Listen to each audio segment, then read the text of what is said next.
I saw people running. I'm like, I'm gonna run. And then for a second, people were like going outside. I was like, stop, stop, stop. There's a shooting, and no one believed me. They were like, what? Like, what are you talking about? And then we saw people running, and everyone was just going everywhere. And then boom, it was cleared out in a second.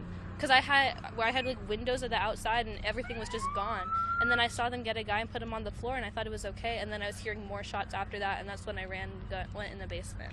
What did you? I'm sorry. What did you say about the person on the floor? What were you seeing?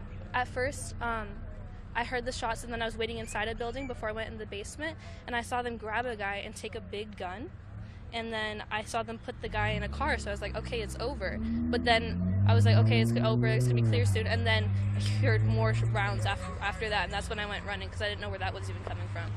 So I certainly wonder if that was the shooter. So can you explain that scene? Explain from the moment that you saw this person until they were put in the car. So I was looking outside, I was seeing police cars surround the other building, and then I see a guy and they push him on the floor, and the other police officers were holding a big gun, which I'm assuming was the shooter. And then I saw them throw a guy in a car, who I'm assuming was the shooter. And then I didn't know what was happening, and then boom, I hear rounds of shots. I didn't know if it was coming from police or another person, so I went running after that. And then I didn't know what was happening after that. I was just hearing gunfire. Okay, and we know that, so we're hearing from Metro that a suspect is deceased at this point, so unclear if that person was the shooter, but you certainly saw some activity right there. I have photos. And I'll take a look at them. I mean, what do you think of this happening over at UNLV?